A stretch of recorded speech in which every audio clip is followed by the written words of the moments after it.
Pandemi COVID-19 ini dapat disebut sebagai salah satu keadaan yang paling buruk kurang lebih 20 tahun setelah era reformasi. Pandemi COVID-19 ini tidak hanya berdampak kepada sektor ekonomi, namun seluruh aspek kehidupan sehari-hari. Demi menanggulangi penyebaran COVID-19, pemerintah sudah berupaya sekuat tenaga untuk merancang dan menerapkan protokol kesehatan yang efektif. Namun sayangnya, masih ada masyarakat yang tidak patuh dan berujung kepada kondisi darurat COVID-19 yang sebagaimana kita sedang laksanakan. Meskipun demikian, prokes yang sudah banyak tersebar pun dirasa kurang efektif, mengingat prokes tersebut hanya mencakup protokol kesehatan secara umum. Di luar itu, masih banyak hal yang dapat kita lakukan untuk melindungi diri kita dan orang tersayang di sekitar. Sebagaimana yang kita tahu, protokol kesehatan COVID-19 yang diterapkan lebih dikenal dengan gerakan 5M, yaitu mencuci tangan, memakai masker, menjaga jarak, menjauhi kerumunan, dan mengurangi mobilitas. Tantangan yang paling berat dari gerakan 5M adalah mengurangi mobilitas, karena tuntutan pekerjaan yang mengharuskan pegawai untuk hadir di kantor. Lembaga-lembaga yang membutuhkan pegawainya hadir di kantor membutuhkan pegawainya untuk segera divaksin. Halo, saya Kananda Haji Raksa, mahasiswa KKN dari UPI tahun 2021, dan pada video kali ini saya akan membagikan tips dan trik untuk menjaga diri kita dan orang di sekitar kita. Yuk kita simak.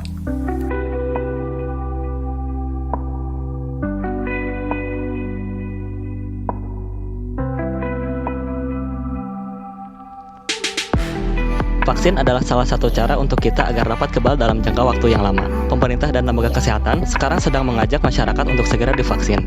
Dikutip dari All World in Data, 7% dari populasi Indonesia sudah tuntas divaksin dengan 18 juta orang. Dan 17% populasi di Indonesia baru saja menerima dosis pertamanya. Hal ini dapat dianggap sebagai suatu kemajuan dengan masuknya dosis vaksin yang baru. Sekarang, sudah banyak lembaga yang menawarkan vaksin secara gratis dan sebaiknya kita harus memanfaatkan fasilitas penting ini secara cuma-cuma. Melindungi diri dari luar memanglah penting. Namun jangan lupa, kita harus menguatkan imun dalam tubuh kita. Dikutip dari Dr. Fadli dalam artikelnya di halodoc.com, beliau merekomendasikan 6 jenis makanan yang baiknya kita konsumsi. Yogurt adalah hasil dari fermentasi susu yang bisa kita jumpai di toko-toko sekitar kita. Yogurt direkomendasikan karena mengandung probiotik alami yang bisa membantu pembentukan bakteri baik dalam tubuh. Ketika membeli yogurt, disarankan untuk memilih yogurt dengan label kultur hidup dan aktif, karena kultur dapat merangsang sistem kekebalan tubuh. Yogurt tanpa rasa juga sebaiknya dipilih, karena yogurt dengan rasa mengandung banyak gula. Untuk menambah rasa, kita bisa menambahkan buah-buahan segar dan sedikit madu. Makanan yang mengandung kunyit dan bawang putih pada bumbunya dapat membantu sistem imun kita. Kunyit mengandung senyawa kurkumin yang membantu menyembuhkan luka dan imun. Penelitian menemukan bahwa kurkumin bersifat antivirus, namun perlu penelitian lebih lanjut untuk mengkonfirmasi ini. Bawang putih, selain menambah kelezatan makanan, juga dapat menambahkan kekebalan tubuh berkat senyawa sulfur seperti asilin. Terlebih lagi, bawang putih dianggap sebagai salah satu bahan makanan antivirus alami yang memberi kekebalan dari virus musiman. Makanan dengan kandungan vitamin C dan E sangat dianjurkan dan dapat kita temukan di berbagai macam buah dan sayuran. Makanan yang sangat umum kita temukan kadar vitamin C-nya adalah jeruk-jerukan. Sementara untuk vitamin E ditemukan dalam alpukat dan sayuran berdaun hijau gelap. Motor merupakan kendaraan yang praktis dan cocok untuk masyarakat Indonesia. Selain harganya yang murah, banyak rumah di Indonesia yang memiliki akses jalan yang kecil dan tidak memungkinkan mobil untuk masuk, sehingga motor sebagai komoditas transportasi pribadi adalah pilihan yang terbaik.